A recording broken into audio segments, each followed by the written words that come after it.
Hello student, के जे knowledge hub के YouTube channel में मैं कन्हैया जी पांडे आपका स्वागत करता हूं। तो स्टूडेंट, आइए आज हम लोग बिहार बोर्ड के वर्ग दसम के विषय रसायन शास्त्र पाठ 5 तत्वों का आवर्ती वर्गीकरण के अति लघुतरीय प्रश्न जो भारतीय भवन पुस्तक से लिए गए हैं, प्रश्न संख्या 1 से 9 तक के बारे में बारी बारी से चर्चा करते हैं। स्टूडेंट, आज का हमारा पहला सवाल है, आवर्त सारणी के लघु एवं दीर्घ आवर्त से आप क्या समझते हैं? तो स्टूडेंट, आवर्त सारणी में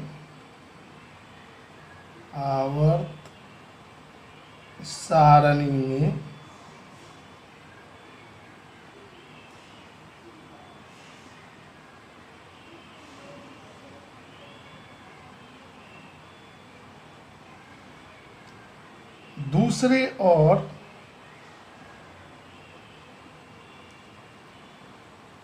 तीसरे आवर्त में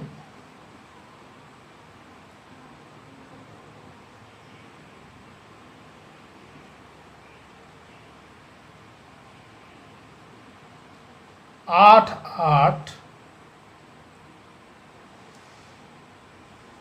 आठ तत्व उपस्थित है।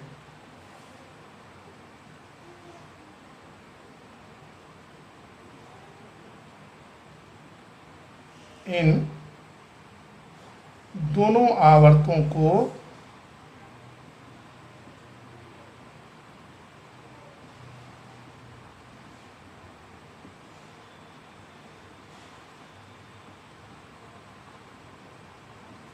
लघु आवर्त कहा जाता है।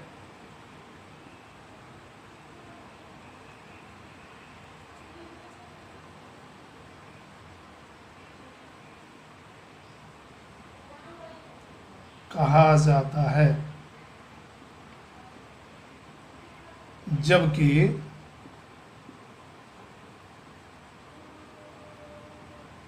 चौथे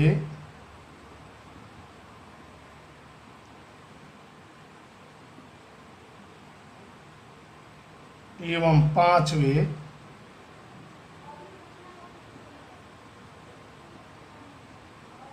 आवर्त में तत्वों की संख्या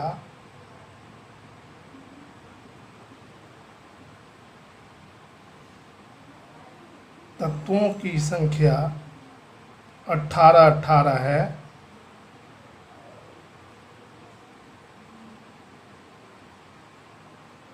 तथा छठे आवर्त में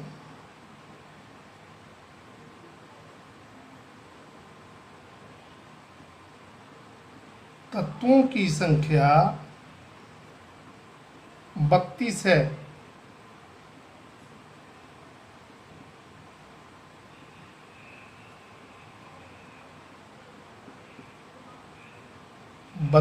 है।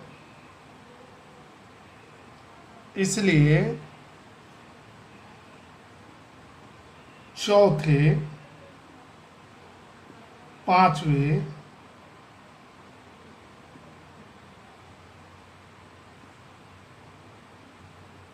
एवं छठे आवर्त को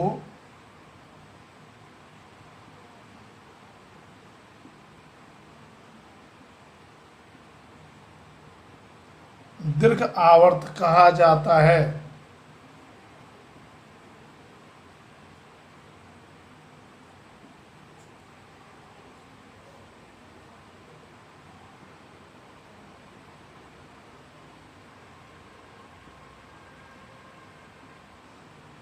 सातवां आवर्त अपूर्ण है, जबकि पहले आवर्त में तत्वों की संख्या 2 है। हाइड्रोजन और हीलियम पहले आवर्त के तत्व हैं। सातवां आवर्त जो है अभी तक पूर्ण नहीं हुआ है, यह अपूर्ण है। अब स्टूडेंट, हम लोग प्रश्न संख्या 2 को देखेंगे। स्टूडेंट, इस प्रश्न में कुछ और प्रश्न जोड़े गए हैं। आवर्त सारणी के लघु एवं दीर्घ आवर्तों की संख्या बताएं। तो लघु आवर्तों की संख्या जो है, लघु आवर्त हमारे आवर्त सारणी में 2 है, दूसरा और तीसरा। और दीर्घ आवर्त जो है इसकी संख्या जो है 3 है, चौथा, पांचवा और छठा। दीर्घ आवर्तों की संख्या कितनी है? 3 है। अब हमारा अगला प्रश्न है कि चौथा, पांचवा और छठा दीर्घ आवर्तों की संख्या 3 है। आवर्त सारणी के दूसरे आवर्त में 8 ही तत्व क्यों रखे गए हैं? जैसा कि स्टूडेंट हम जानते हैं कि किसी तत्व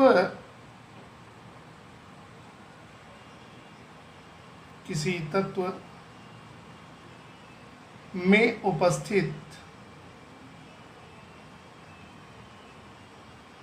कक्षाओं की संख्या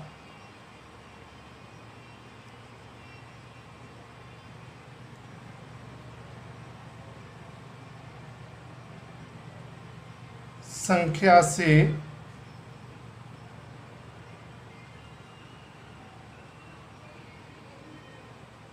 उस तत्व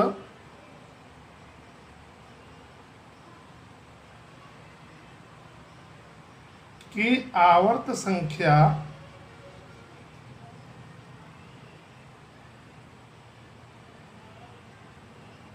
के बारे में पता चलता है।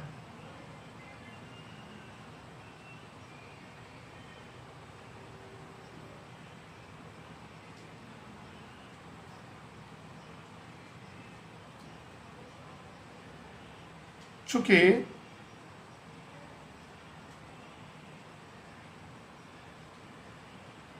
दूसरे आवर्त में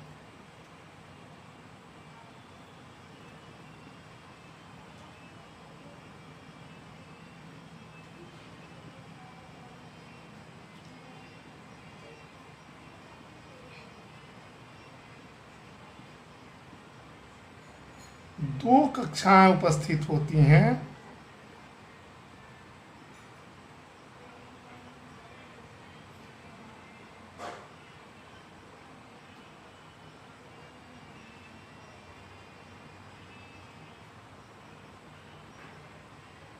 तथा बोर-ब्यूरी स्कीम के अनुसार किसी कक्षा में इलेक्ट्रॉनों की अधिकतम संख्या 2n² होती है।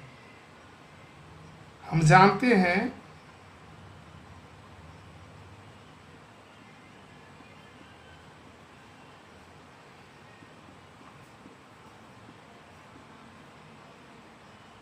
कि किसी कक्षा में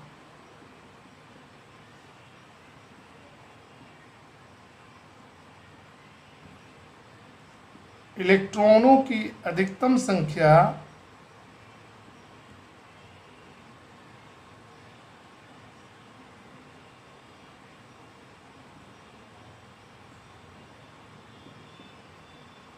n² होती है।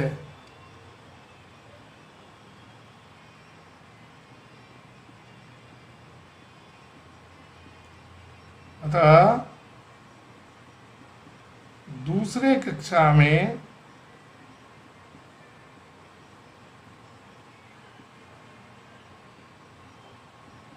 इलेक्ट्रॉनों की अधिकतम संख्या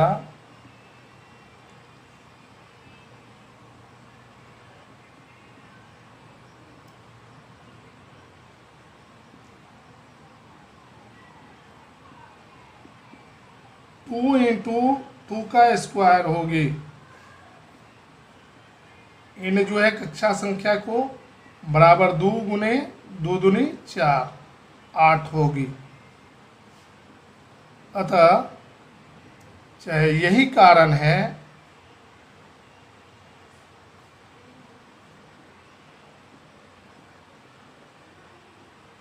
कि आवर्त सारणी के दूसरे वर्ग में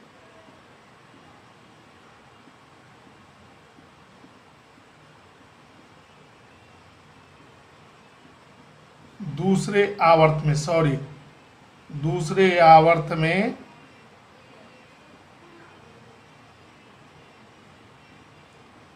8 तत्व ही रखे गए हैं।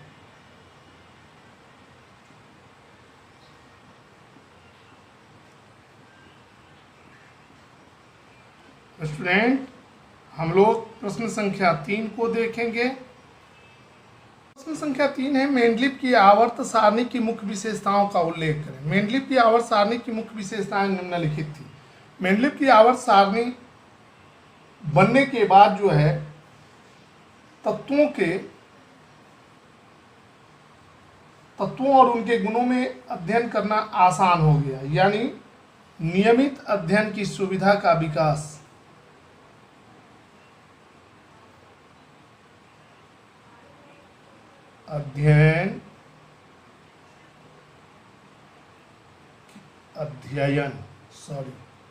अध्ययन की सुविधा मिली।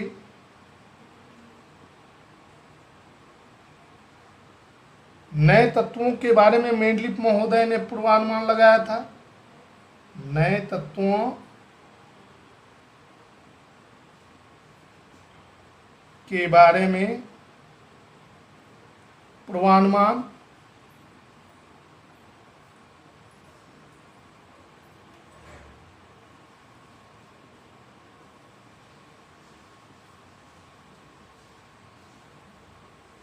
तत्वों के परमाणु भार में उन्होंने सुधार किया।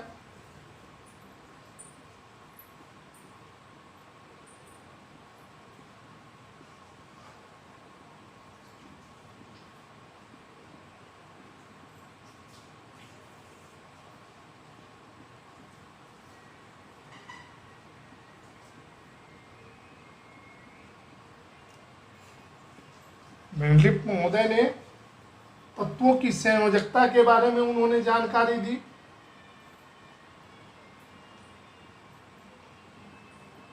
जिसके कारण तत्व को एक ही वर्ग में रखा गया।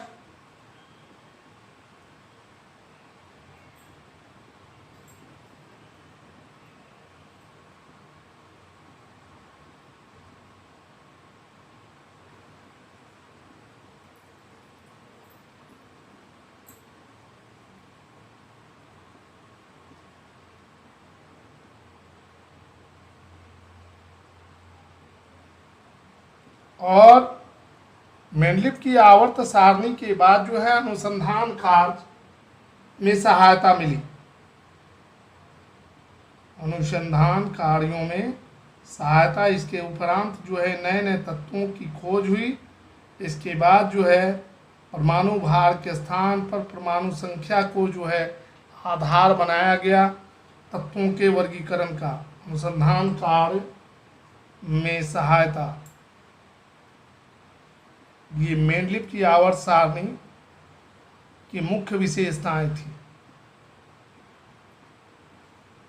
अब स्टूडेंट हम लोग प्रश्न संख्या 4 को देखेंगे। प्रश्न संख्या 4 है, मेंडलीव की आवर्त सारणी की किन्हीं दो त्रुटियों का वर्णन करें। मेंडलीव की आवर्त सारणी की दो त्रुटियां जो है निम्नलिखित है। नंबर 1, हाइड्रोजन का स्थान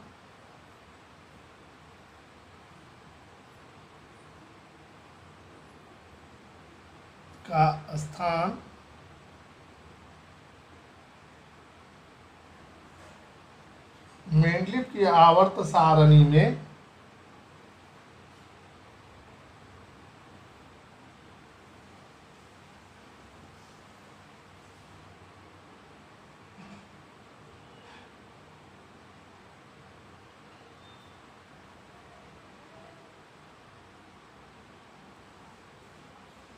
अनिर्णित है। अनिर्णित है।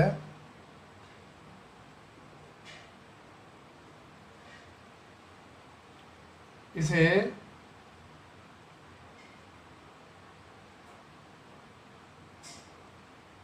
क्षार धातुओं के साथ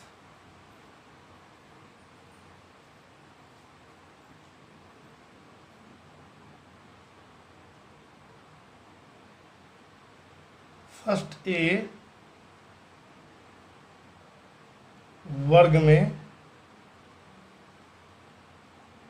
तथा हैलोजन के साथ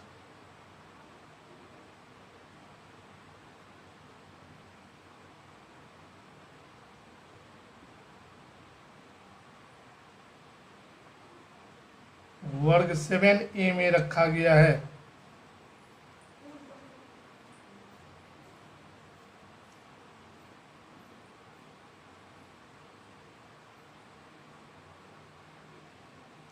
दूसरा त्रुटि जो था, उन्होंने असमान तत्वों को एक साथ रखा था।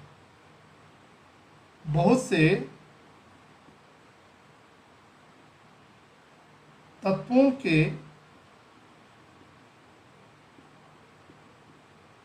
गुणों में भिन्नता होने के बावजूद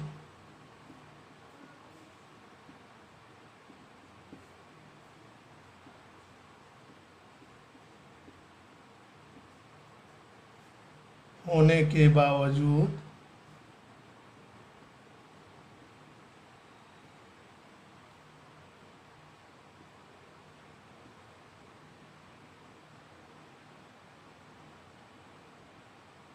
मेंडलीफ ने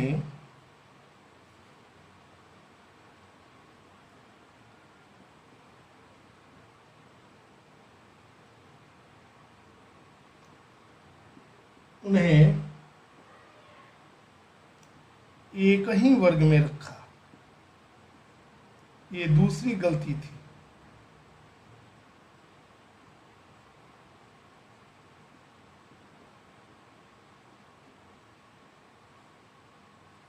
अब हम लोग देखते हैं आधुनिक आवर्त सारणी में 5 नंबर प्रश्न है। सारणी में किसी परमाणु का स्थान उसके इलेक्ट्रॉनिक विन्यास से किस प्रकार संबंधित है।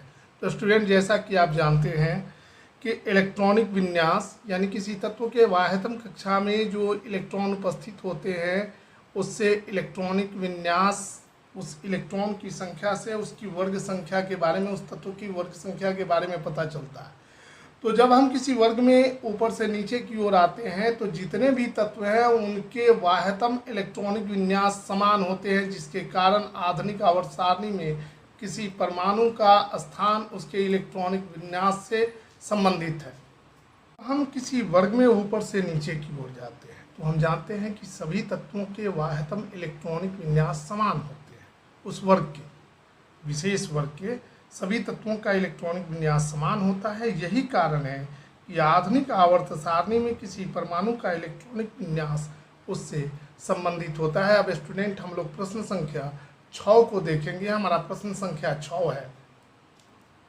यहाँ प्रश्न संख्या 6 है, निम्नलिखित में कौन से तत्व रासायनिक दृष्टि से सदृश होंगे और क्यों। तो यहाँ हमें ऑप्शन में दिया गया है सोडियम 11, फ्लोरीन 9, पोटेशियम 19, फॉस्फोरस 15 और सीजियम का परमाणु संख्या 55 होता है। तो इसमें सोडियम,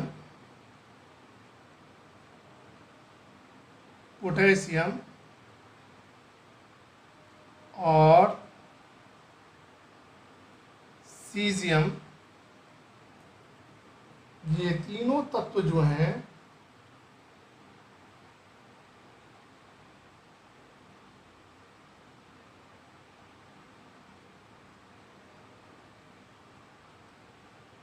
रासायनिक दृष्टि से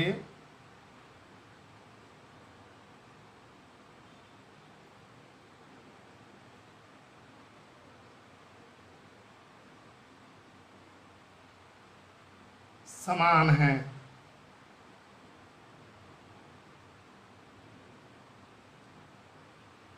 क्योंकि इन तीनों तत्वों के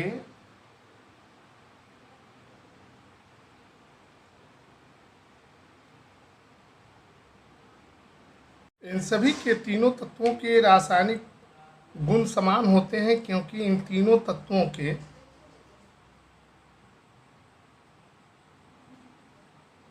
बाह्यतम कक्षा में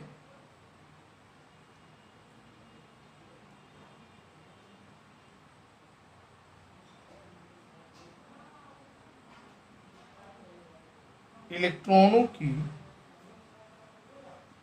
संख्या समान है।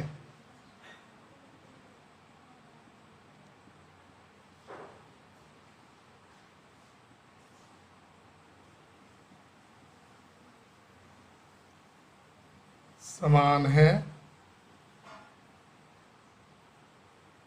अर्थात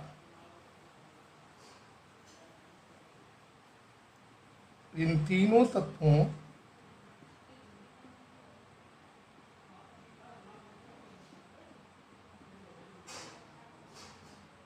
की संयोजकताएं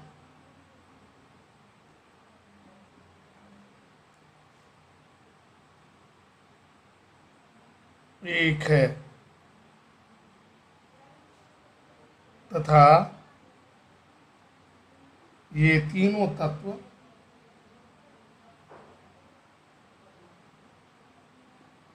तथा तीनों तत्वों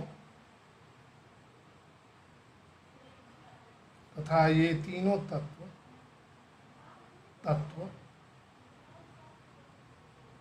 वर्ग एक के सदस्य हैं। अब स्टूडेंट हम लोग प्रश्न संख्या 7 को देखते हैं। संख्या 7, सदृश गुणों के कारण फ्लोरीन, क्लोरीन, ब्रोमीन और आयोडीन को एक ही वर्ग में रखा गया है। इनके किन्हीं दो गुणों का उल्लेख करें। तो उत्तर स्टूडेंट हम लिखेंगे सदृश गुणों के कारण फ्लोरीन, क्लोरीन, ब्रोमीन एवं आयोडीन को एक ही वर्ग में रखा गया है। इनके दो गुण निम्नलिखित हैं। नंबर 1, इन सभी तत्वों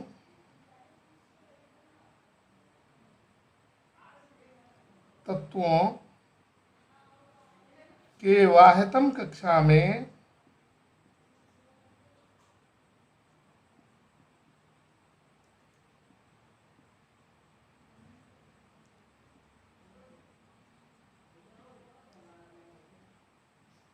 सात इलेक्ट्रॉन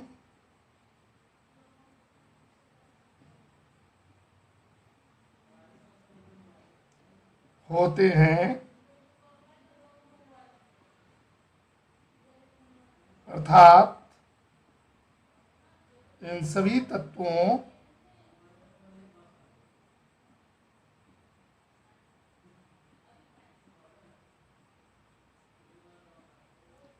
में संयोजी इलेक्ट्रॉनों की संख्या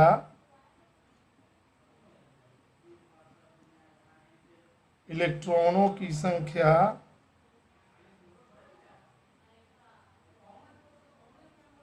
इलेक्ट्रॉनों की संख्या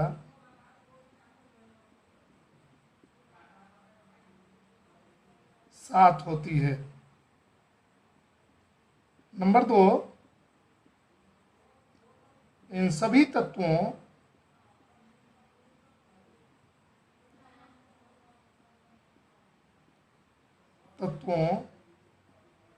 को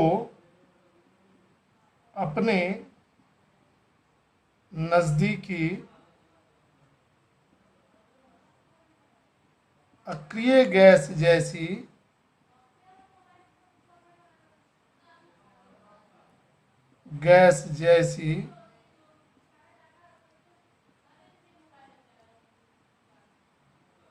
इलेक्ट्रॉनिक विन्यास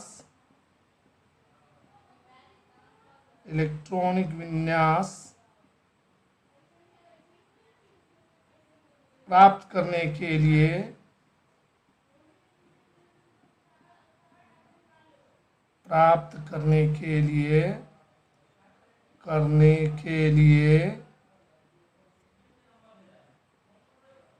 एक इलेक्ट्रॉन की आवश्यकता होती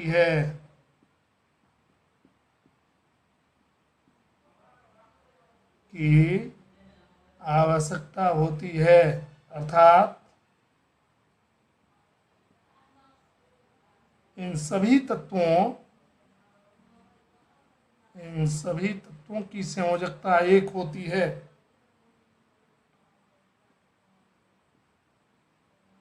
तत्वों की संयोजकता एक होती है। ये जो हैं सभी तत्व ग्रुप 17 के सदस्य हैं और इन्हें हैलोजन कहा जाता है। इन्हें क्या कहा जाता है? हैलोजन। अब स्टूडेंट हम लोग प्रश्न संख्या 8 को देखेंगे। वर्ग 1 में उपस्थित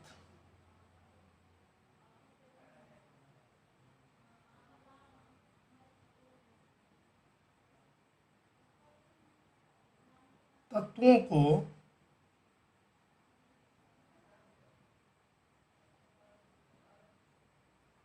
क्षार धातु कहा जाता है, अल्कली मेटल।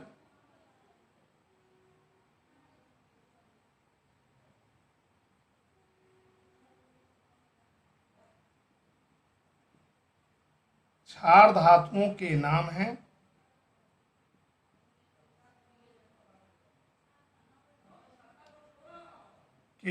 हैं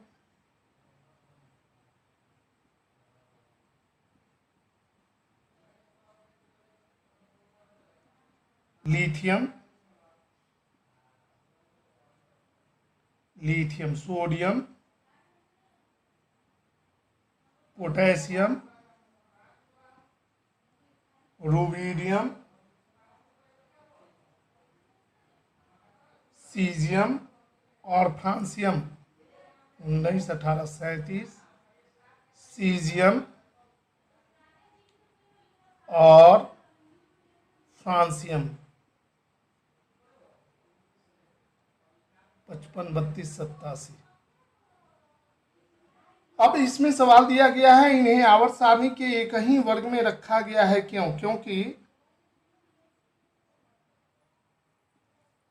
इन तत्वों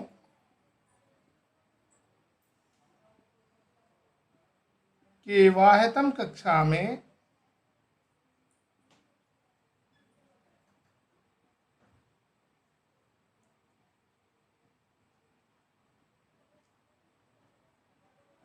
एक इलेक्ट्रॉन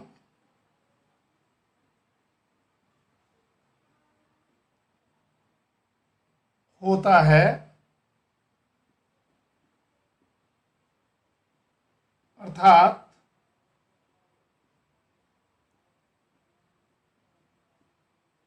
इन सभी इस वर्ग के सभी तत्वों की संयोजकता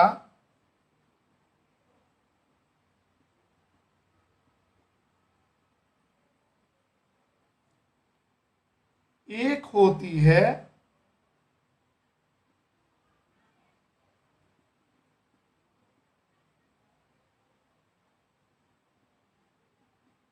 जिसके कारण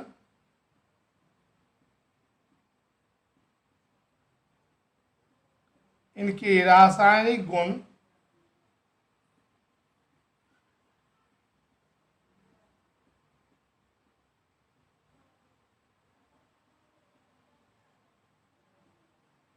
समान होते हैं, रासायनिक गुण समान होते हैं,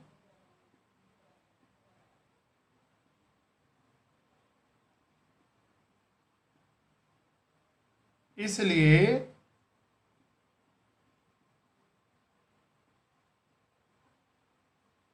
क्षार धातुओं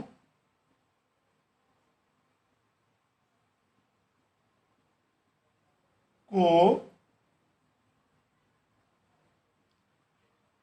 आवर्त सारणी के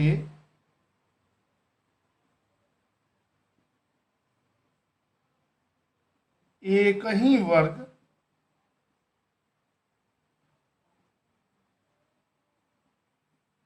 में रखा गया है।